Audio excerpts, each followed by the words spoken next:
Good evening and welcome to tonight's Facebook Live about shaping outcomes. I've had a few people who've asked me, will I talk about this and perhaps give a bit more clarity around what exactly I mean.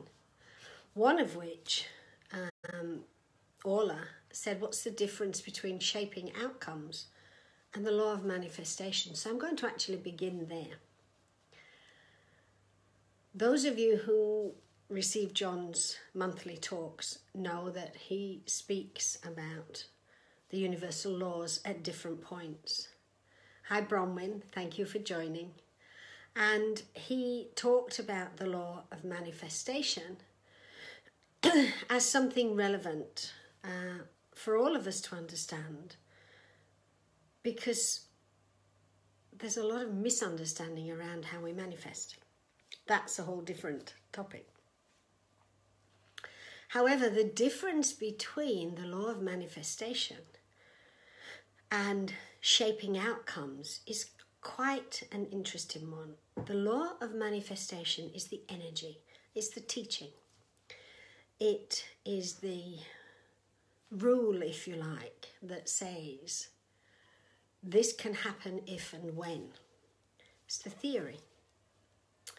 Shaping outcomes is where we get to practice that theory, where we think we've understood it sufficiently well that we can actually step forward, work with whatever it is we want to manifest and shape the outcome of how we experience that. Hi Orla, hi Amanda, thanks for joining. So when I talk about shaping outcomes, I'm talking about setting an intent for something that we wish to achieve. Shaping the outcome is how you work with the energy to achieve that intent. Hi Jackie, nice to have you join us. And hi Sarupa. If you like, shaping outcomes is a bit like kneading the dough. If you don't knead it thoroughly and properly, if your action isn't just right, the bread won't rise. It's the same with shaping outcomes. We can work hard at something, but if we don't apply our understanding spiritually fully enough, then the outcome that we're seeking to manifest won't occur. And it's not about getting it wrong. More and more I hear people say to me that they're worried about getting it wrong. And I'll say this again and again on these Facebook Lives. If you're worried about getting it wrong, you will. Because working spiritually isn't about getting it wrong or getting it right. Working spiritually is about aligning to our guidance and following through. And if we are aligned to correctness, rightness or wrongness, we're not aligned to our guidance, because in spirit there is no right or wrong. Hi Glynis, nice to have you join us. So shaping outcomes is the process that we go through after we've set an intent to achieve what that intent is all about. And if we're in our head and we make lots of plans and work out all of the details and really get involved in all of it that way, then we're not shaping outcomes, we're planning. We're planning to achieve a goal. Hi Juliet, thanks for joining us. Shaping outcomes is bigger than that. Shaping outcomes is the process of growth that we pass through. It's the opportunity that we have to question ourselves, to get it wrong, to get it right, to trial our understanding of spirit and how it works, so that as we move towards that outcome, if we've kneaded the dough efficiently, the bread is going to rise, we're going to have a fantastic loaf. If we haven't, as occurred to me on one occasion, I could have thrown that bread at the wall, a brick wall, and the wall would have broken. I thought I'd done it beautifully. I thought I'd done it right. And I hadn't. So it's about learning how to work with energy. It's about understanding that if you're setting an intent to achieve an outcome and you haven't invited spirit to be your guide, you might achieve a goal. You won't achieve your outcome. Amanda says she understands, she's made bread like that too. It's great, isn't it? You go through all that process and you're so excited and you really think that you've done a good job. And then you fetch it out of the oven. And all of that enthusiasm that John talked about in a previous talk, all of that sense of anticipation implodes. It's kind of like, oh. I think what made it worse for me was my mum was making hers at the same time and I was copying her. I did everything that she did. I thought I'd done it perfectly. Her bread was fantastic. Mine? No. So at that point you ask yourself, how could I have done it differently? Not what did I do wrong, how could I have done it differently? And I'd like to go through some of the questions that have been asked. I'd like to put them in context too. You know, in 2013, John talked to all of us about the fact that 2013 was the beginning of the new era. It was the opportunity that we all had to let the past go, to stand in who we are, and to start to create who we intended to be going forward in the future. So you could say 2013 was an opportunity to set an intent. And since then, we've been shaping outcomes. So those of you who have been working with John since 2013, I'm actually going to throw this little comment out. 5 years down the track, how's your outcome coming along? How's it shaping up? Are you living in the new energy where anything and everything's possible? Or are you still living in the past where if you don't do things A, B, C, D, perhaps you might not achieve? In other words, is the foundation that he asked us all to set then really clear and strong? If it is, fantastic. You're shaping your outcomes beautifully. Carry on. If it's not, go back, look at the intent you set then, the outcome you wanted to achieve then, and ask yourself, how could I do it differently so that I can enjoy the outcome I really wish to enjoy? Amanda says, yes, it's a good metaphor, making bread, because you can make bread again and again and again, as often as you like, until your bread is beautiful, until literally you get your hand in. The feel of it. When you're working with dough, it's the feeling of the dough.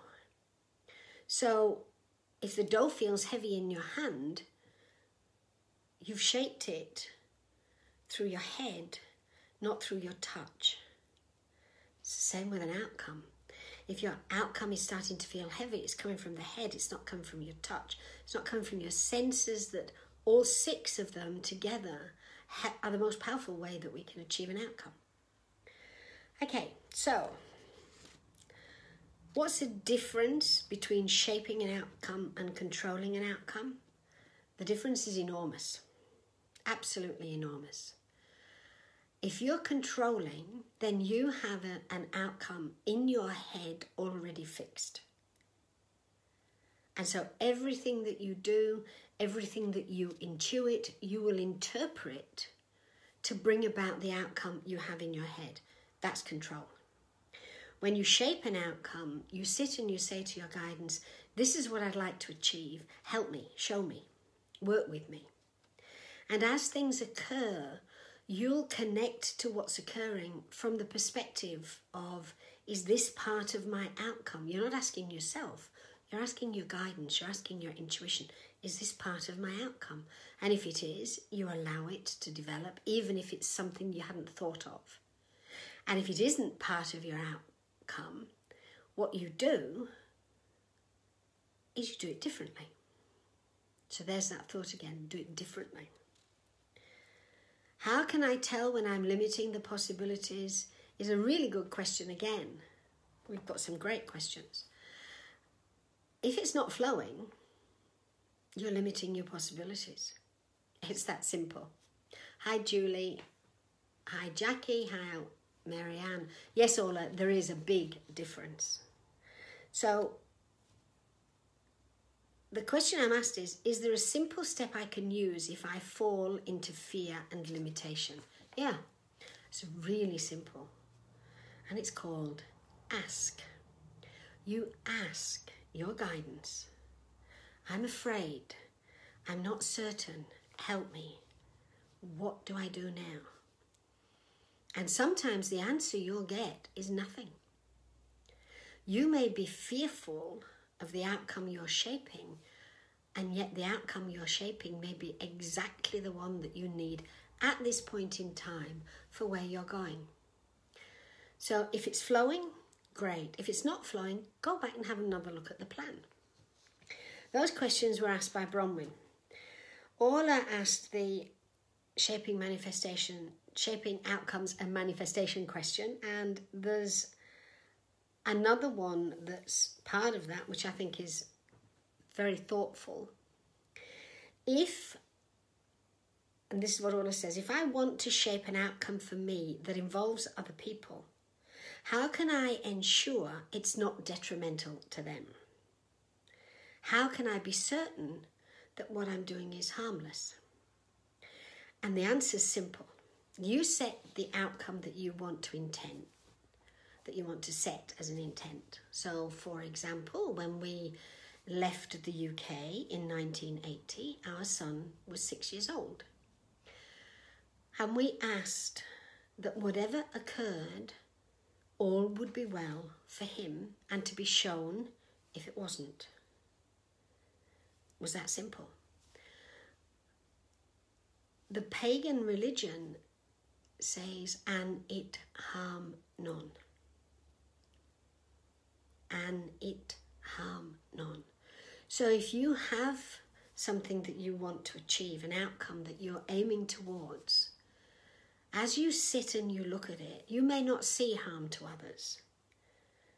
Does that mean that it's okay? It probably does. If you want to be certain it's okay, then I would suggest that you sit in your meditation and you say to your guidance and your intuition, this is the outcome I'm aiming for. Help me to achieve it if it's for the highest good of everyone concerned. And if it's not, please show me. And the first thing that will happen is things will slow down, the energy won't move forward very fast. At that point, you sit and you ask to have clarity about where it needs to be done differently so that it encompasses everyone. Hi, Michelle. Hi, Toshi. Nice to have you join us. It's really good because we're getting people from all over. And I love that. It's a sign of how the energy can and does move when we allow an outcome to be shaped. Okay, is the process of shaping outcomes a collaboration between intuition and personality? Yes, it is. Yes, it is, Orla. If you shape your outcomes based on the guidance that you're receiving, in other words, if your personality allows, and we'll talk about allowing, if your personality allows the guidance you're receiving to be the answer that you are following to achieve your outcome, then absolutely the two are in collaboration with spirit as the leader and personality as the collaborator. If your personality is leading, spirit won't collaborate, especially if it could be harmful to others. So I hope that answers your question. You know, if you look at last week and what we did with the challenge, all of that was about enthusiasm. And I really want to thank Juliet and Sarupa here, because Juliet posted every day about how she was working with the challenge. And Sarupa commented a couple of days, 2 or 3 days, about what was happening for her. So that was powerful for other people who might be doing the challenge and might be a little bit shy about sharing how they felt. Thank you for sharing for other people to understand, because we learn from each other. But that challenge was about enthusiasm and how enthusiasm affects us. And sometimes enthusiasm can empower our ability to shape an outcome, and sometimes it can block it. We can be so enthusiastic that we only see what we want to see, and we don't see the outcome that we're working towards. Julie says, if your emotional body hijacked the personality, then I guess flow interrupts. Yes, but it doesn't just have to be your emotional body. Your mental body can hijack it. It can judge what's happening. And the moment the judgment steps in, the flow is interrupted. One of the things that was set by John was for us to create Pink Bubbles page on the website, so that anyone that wanted healing or anyone who wanted to send healing had a central point that they could go to. And that page has been used very well, and I'm very thankful to the people that have used it, because what we've done is we've built a storehouse of pink bubbles. Pink bubbles is acceptance. You cannot shape an outcome if you have no acceptance of the outcome and the process, because if you don't accept the process Spirit's giving to us to shape the outcome, we won't allow the outcome to unfold. I'd like you to think about that for a moment. If you don't accept the way that Spirit is unfolding the outcome that we're trying to shape in that moment can't be shaped. Where Pink Bubbles is concerned, everybody thinks it's a great idea. It works, it's powerful. Every time we use it, we hear feedback of how it's helped, certainly with Tony. So many people sending Pink Bubbles to Tony when he had his brain tumour. The staff were amazed at the speed of his recovery. And there are similar stories that we hear. So it's not a fluke. I guess my final thought is this. If you want to shape your outcomes, meditate on what it is you want to achieve. When you're really clear that what it is you're working towards is something that is fulfilling for you personally, may be fulfilling for others, and certainly won't harm others, then you've got the flour and the yeast. At that point, it's about diving in, starting to mix it all up, starting to knead it, and looking at what's happening to it, feeling it. Is it coming together? Does it need more flour? Has it risen long enough? Does it need more time to rise?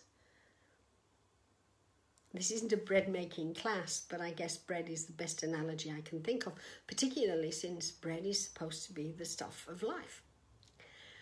So go and shape your outcomes. Practice. Don't take it so seriously that it's got to be right or wrong. Enjoy shaping those outcomes. Enjoy exploring what might come out of it that you hadn't anticipated. And I'm certain you'll have a really good time if you do. Thank you for joining us tonight. I've appreciated your presence, and I've appreciated the comments that you've made. If you've got any other comments or questions, pop them in the box, and I'll enjoy shaping the process to an outcome. and we'll see what happens. Thank you. And those of you who are part of the Harmony 21 group, don't forget that's tonight. Thank you. Good night.